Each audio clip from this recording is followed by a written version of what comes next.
How's it going, Kyle? What's happening? Not too much, man. My name's Cash. It's a pleasure to meet you. Pleasure to meet you, brother. Thank you for having me on. Man, it's my pleasure to have you, bro. I was just listening to an early cut of the record that's going to be coming out. I've been listening to it all day. I gotta say, man, super refreshing. I just gotta say, congratulations on this project, man. It must feel really good to be able to look at this body of work and be like, I put this together. Yeah, man. No, appreciate that. Yeah, definitely. It's just one of those things I tell my wife all the time. It's like when you strip all the other elements away, of like a release and promotion, and when you just look at it from the original idea of a kid in his bedroom making a piece of art or something that really meant something to him. There really is nothing like when you finally get the like final piece, and Yeah. whether it's CD or vinyl or looking at it, yeah, it's pretty awesome. So especially, being in my 30s now, been doing it a little while. So it's just I love the fact that I still get the same rush and excitement, and like the hunger I have for it is just as strong as it's always been. So yeah, man. Wow. That's awesome. So, I mean, in terms of putting this together, how long, of a process was it for this new record that's going to drop? This one, I think it was about 10 months or so. So my wife and I had a kid. Oh, This wow. is my Nice. Congrats. kid.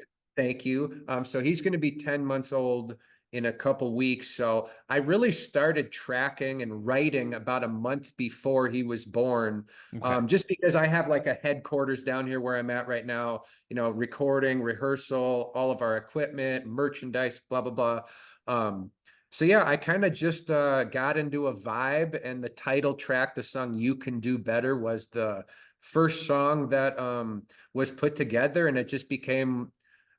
I like to think that the music is written and the albums like all happen because it's like when they're supposed to. Like I don't say, okay, I'm Yeah. going to start writing now, and hopefully it just happens for me anyway. So here we are. Yeah, about 10 months though from scratch to completing.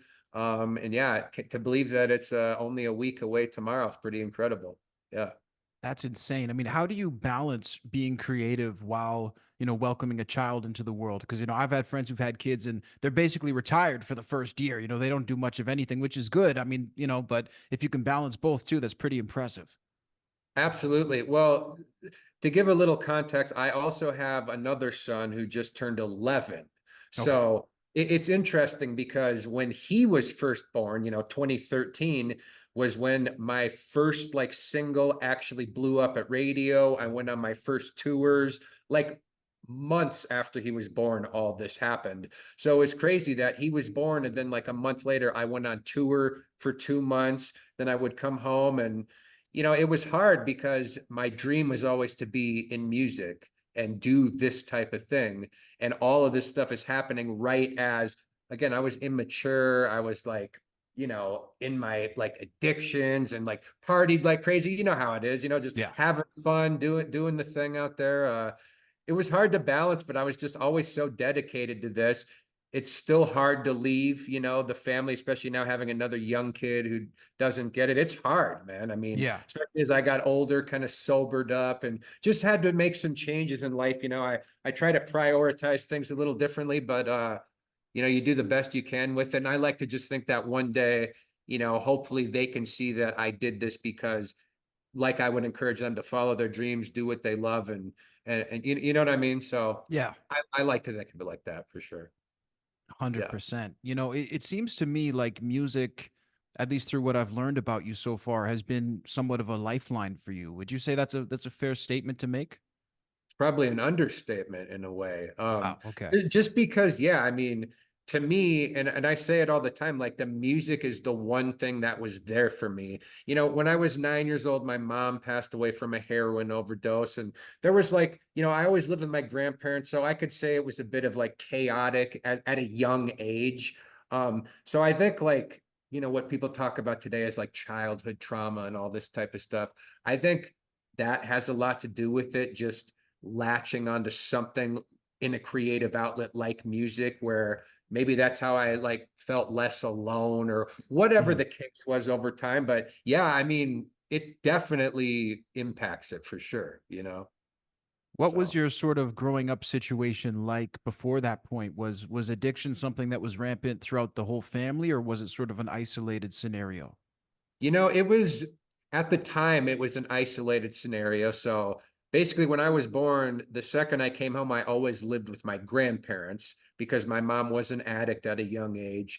She got clean and stuff while she was pregnant with me, but I still had to be checked for heroin, and they have to, it was like a real thing just to be on the safe side. So, fortunately, it was all good, but then they said, she stayed home for like that first year, kind of referencing how we talked about that a little bit ago. The first year was kind of like everything was cool, living Mm. at home, with her parents, my grandparents. And then little by little, it was going to the store. I'll be back in an hour, then not coming back for 3 weeks. And then it leads up, man. I mean, I can think of like being 5 years old and my uncle like carrying her over his shoulders, screaming out of the house because my grandma found like needles and shit Oh wow. upstairs and are saying like, obviously a young kid shouldn't be in that. So again, when you think of all the stuff that happened before her passing away, it wasn't just like the one event of her dying was everything, but everything that led up to it. But it was isolated in the sense that, her brother, my uncle, was a police officer and just so opposite of that. You know what Mm. I'm saying?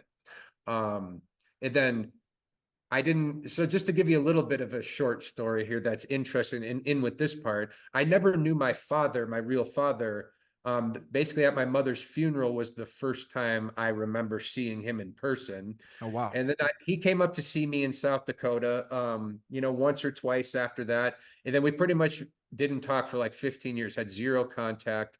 I kind of started doing the Blacklite District thing, had some things rolling. Somehow I saw his name show up somewhere and he came out and saw me when I was in California. So, like, let's say 2015 ish, I start seeing him for the first time, like in my life, like a couple times.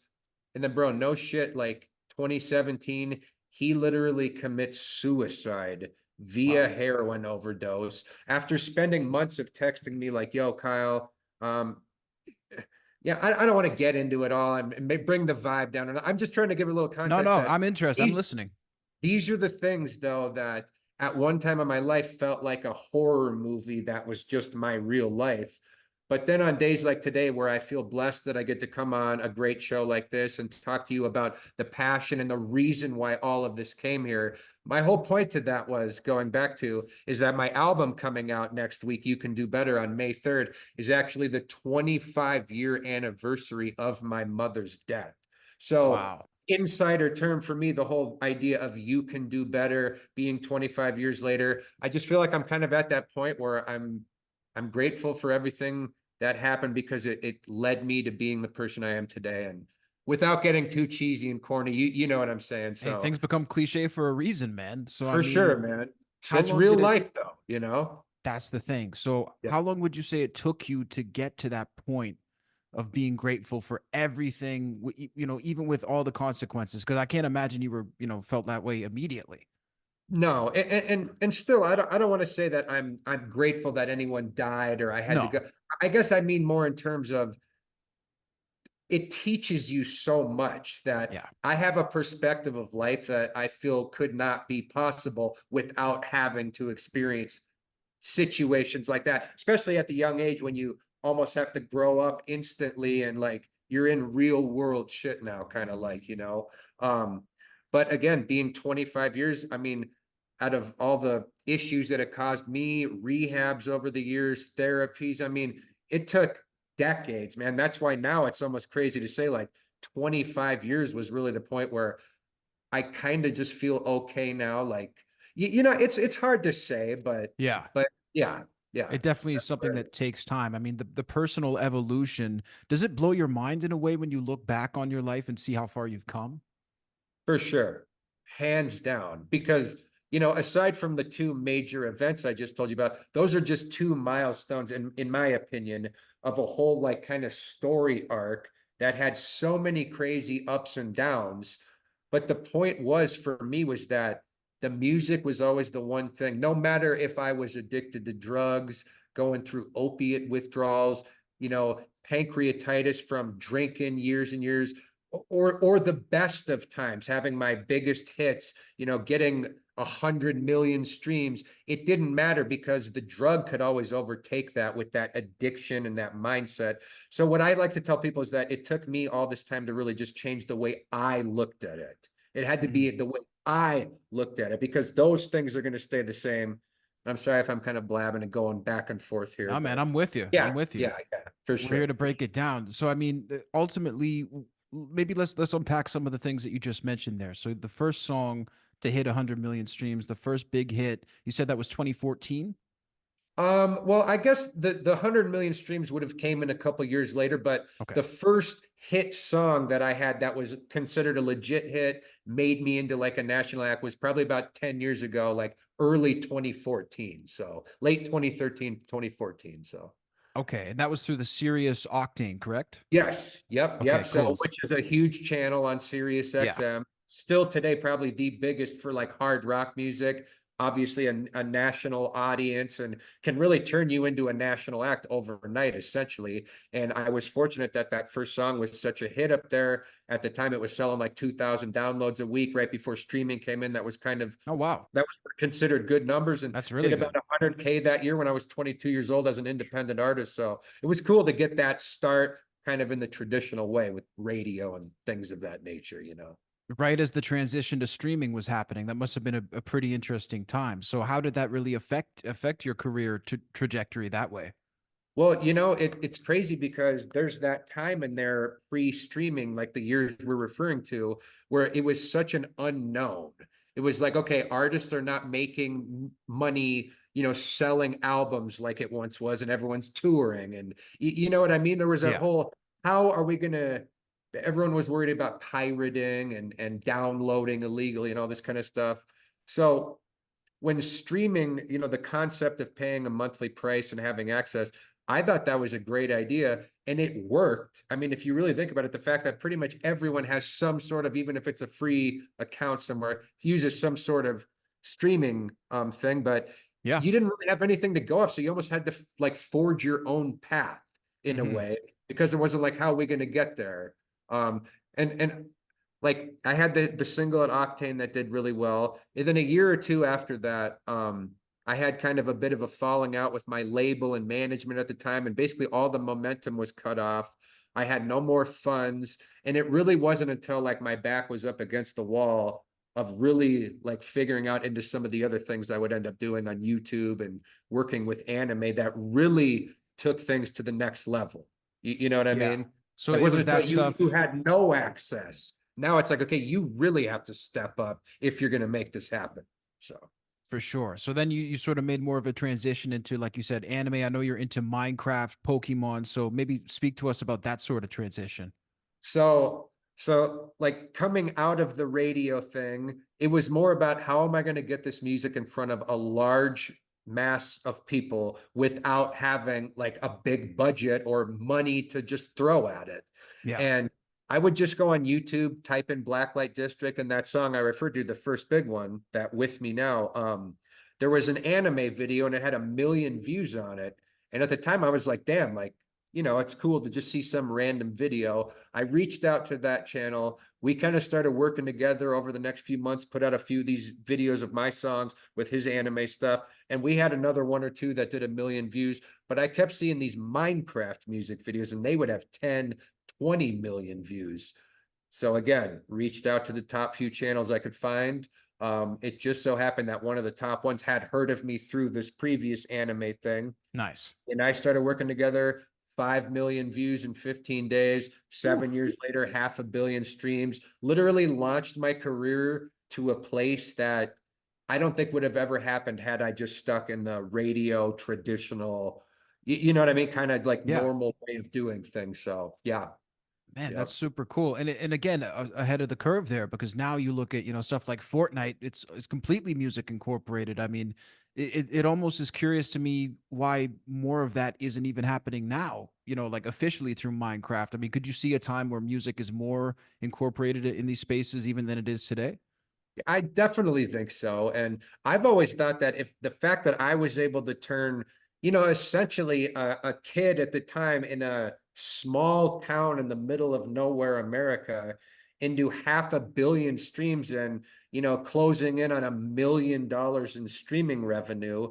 To me, it's like, man, that opens up the door, that opens up the gateway for, because again, it wasn't that money was thrown at it. It was when I didn't have the access to things like that, and you had to figure out a way. And maybe it was the right time. Minecraft was so huge at the time. Maybe it was the right sounding music that just went well. Yeah, And those kids just seemed to gel and became real fans over the last few years. And when I go out and tour now and I see these families of these young teenagers and their parents who will drive 5 hours to attend the show, and to them it's like, oh my god, this is my first show, favorite artist.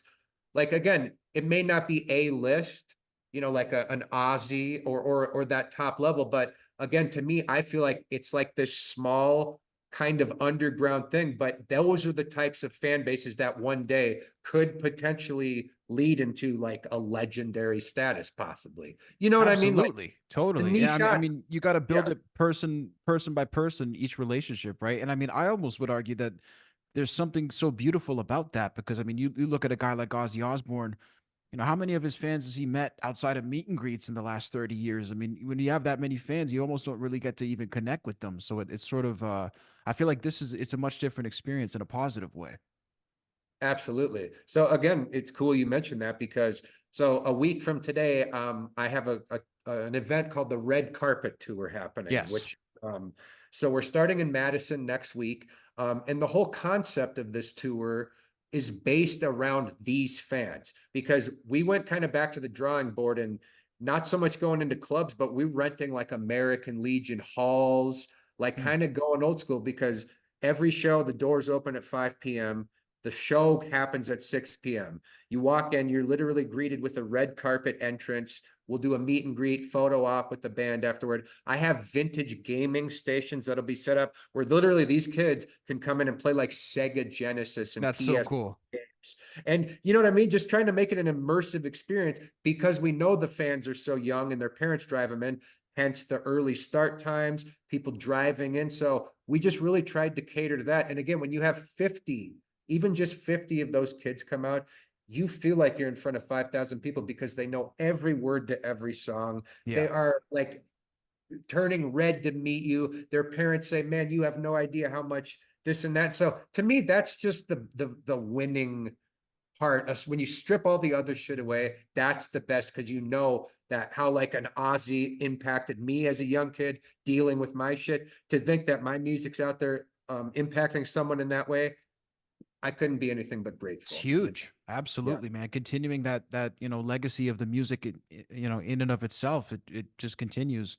yeah. Um, you know, I guess when you look at the live performances, I mean, being so multifaceted, like how do you sort of narrow down each different aspect that you want to focus on? Because when there's so much going on, I could imagine there's potential for it to become overwhelming. For sure. I really think it's just the experience we had doing our first, because this is the first time we're doing these types of shows where it's Okay. early. There's the red carpet thing, the gaming. So we did our own tours last year, but it was kind of in the traditional venues, nightclubs, the places where you would go see a rock show typically, like a mid-level rock show. And we would just notice that on those nights where it maybe ended up, we got lucky and it was an earlier show and it was all ages, just the it was such a big difference in terms of turnout, how many people were there, the impact we thought it had. That's why they did so well. We had to say it doesn't make any sense for us to go out and just do normal shows like that at this time. Because if we Yeah. really want to be able to build it, and again, like you said, we can literally meet every single person that attends. It becomes a special thing for them. I look at that as an investment in the next 10 years of touring, as Absolutely. each touch of a person, that they have of enjoying that show, that's them maybe coming back for the next decade or two building. So yeah. Yeah, and when they got the kids involved, right? The kids are there, who knows? Who knows how far it could go. They could have kids, and then the cycle continues, right? You and I could Um, be on here 20 years from now talking about this again. So yeah, that's the you never thing. know. Oh, That's the it's beauty of crazy. it, right? I mean, hey, if we would have told Ozzy he'd be performing till, almost 80, I mean, it'll Yeah, be hard for him to believe too, right? yeah, man. For It's real, for pretty cool that real. he's in the Rock and Roll Hall of Fame now. That must have been good news because I was really happy to hear that as well. Oh yeah. No, I mean Ozzy is hands down I got an Ozzy logo tattoo as my first one. I mean, I am hardcore Ozzy. Yeah, it's awesome, man. The fact that he's been in with Sabbath, for many years is obviously incredible, but hands down, no one more deserving to be in the Rock and Roll Hall of Fame other than the Prince of Darkness himself.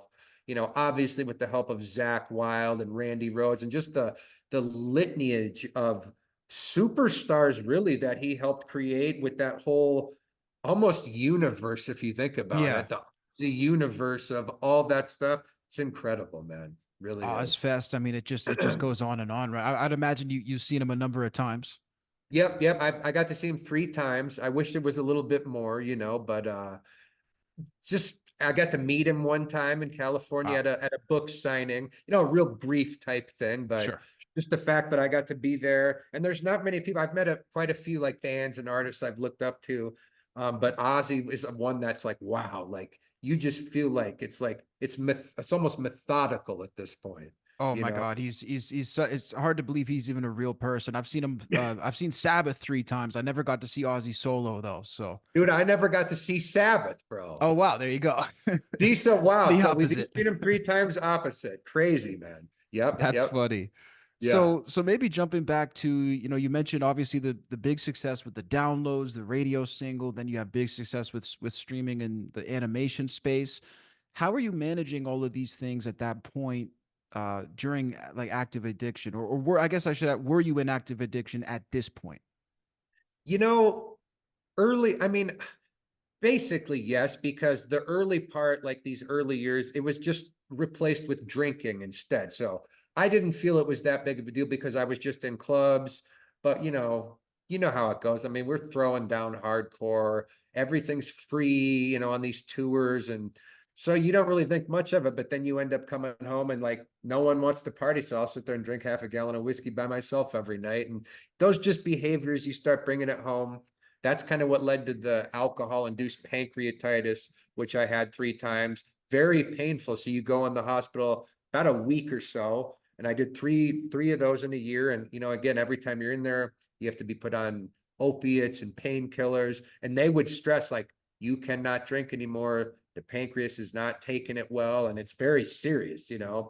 So I basically left from there, and that was like when I on the third time, that was kind of when my father's like suicide note came and all that Mm. happened. And essentially, I just went from drinking and being an alcoholic to being an opiate addict pretty much overnight, which Wow. led into fentanyl and a number of years beyond there. And again, it wasn't always about bad times that, oh, I'm trying to escape. It would be the good times too when Hmm. something big would happen. It's like, man, I deserve to celebrate. I can't believe this shit's happening. And just you get in that cycle. Yeah, Excuse, there's always a reason. There's sure. always, yeah, Negative yeah, or positive, right? So, for I mean, sure. how do you survive the pancreatitis more than once? Like, did you continue to drink after the first time and then had to come back for the same reason? Yeah, pretty much. So I would go in. I think I quit the first time I got out for like 3 weeks. And then, of course, well, I'll just have a beer. In my mind, I'm like, it was probably just a one-off, just dumb shit. And yep. So then it's back to it. And then I think 2 months later, after the first time, I was right back in. And then I think after that, I maybe quit for a month, maybe 6 weeks. And then it was like, okay, well, I won't do any shots anymore, just like beers, because I love to do shots and party and all that. But then it was like, I'm not like getting the highest steel reserve at the gas station. You could buy like highest content. It lasted for about a year though, till Hmm. I finally was back to just getting fucked up all the time. But then that third time I went in, was right when that first big Minecraft video come out, Cold as Ice, which did about 5 million views in 15 days. And just like for me was an explosion that I had never seen before in Yeah. doing it, like trying to look for my song, getting stuff like that.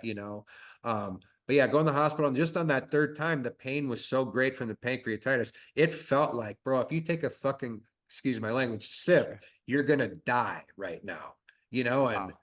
it was just crazy, bro. So that's when it was like, okay, I have no choice but to move on, thinking now, okay, I got the painkillers.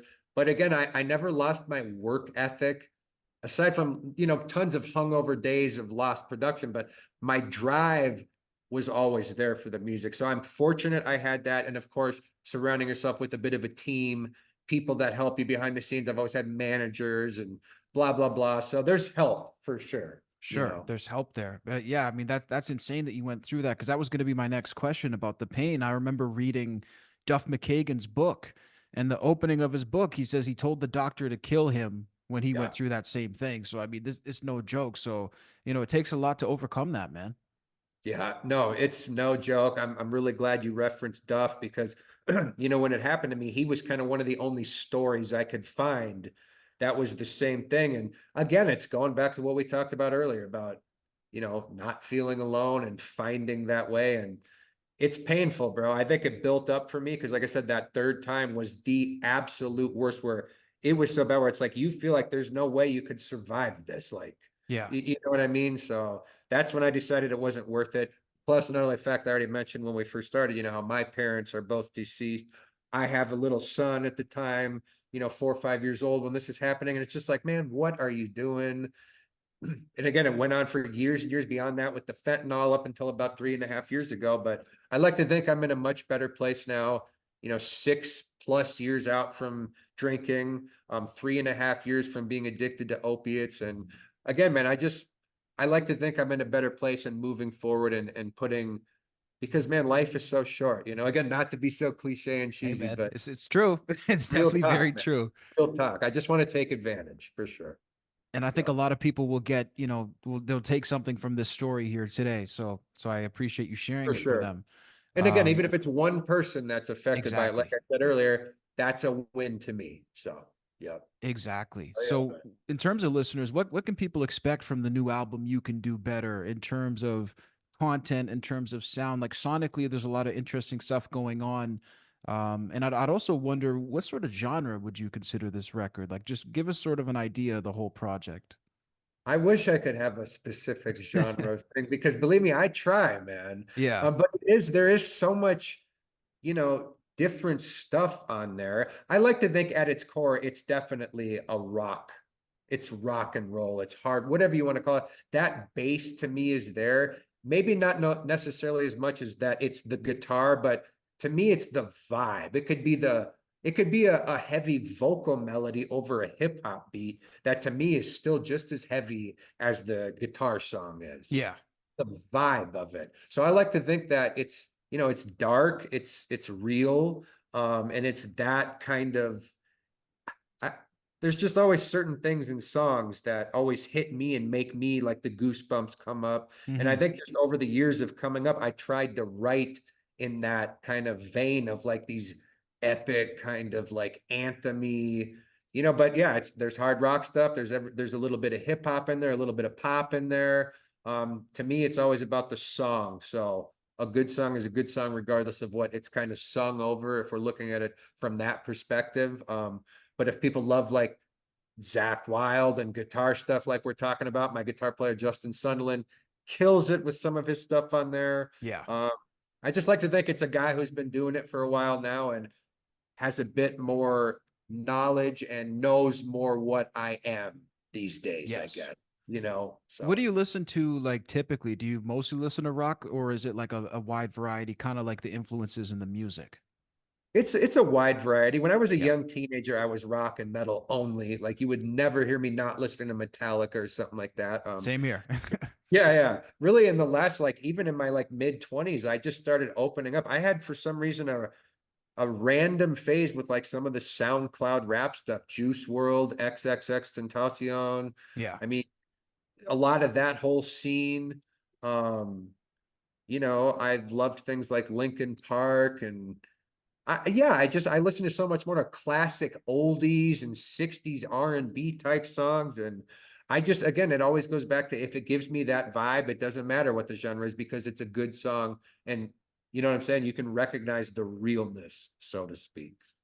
So Absolutely. No, you gotta be eclectic when it comes to the music. And I think the people who are, they seem to make the best music because you can draw from so many different influences and it's not one dimensional. Not that you can't make a good album, let's say if you just listen to metal, but I feel like there's a lot more to draw from. absolutely. And to me, I mean, like if we're talking AC/DC or something or Godsmack, a lot of those groups where there's nothing bad about it, it's kind of the same sound. That's their Yeah. brand. And that's good. I like that. That's definitely needed. I guess for me, it's just I'm always chasing that initial rush of the feeling I get when I feel like I wrote something that has that legendary vibe. And if I just can't do it the same every time. So that's why I try to be more open with sounds and not so worried about what the style or genre is or if it's going to fit on radio or Mhm. I just say fuck that, make the best music you can and it's done better for me doing that than trying to write for something. I love that. The Blacklite District is going to be dropping their new album, You Can Do Better, on May 3rd. We're going to put all the links that you guys need to connect with the group down below in the description. And of course, make sure to go catch them on the Red Carpet Tour, which is going to be kicking off May 2nd in Madison, Wisconsin. And Kyle, I really thank you for taking the time, man. It's been a pleasure speaking with you and just congratulations on everything, man. It's definitely inspiring to hear, how far you've come. Hey, thank you, Cassius. I've checked out a lot of your stuff prior to this, so love it, man. Thank you. Glad that I can be on your radar now a little bit. And again, man, if I ever come through your area, please feel free to reach out and love to have you at the show. And hopefully we can do this again sometime, man.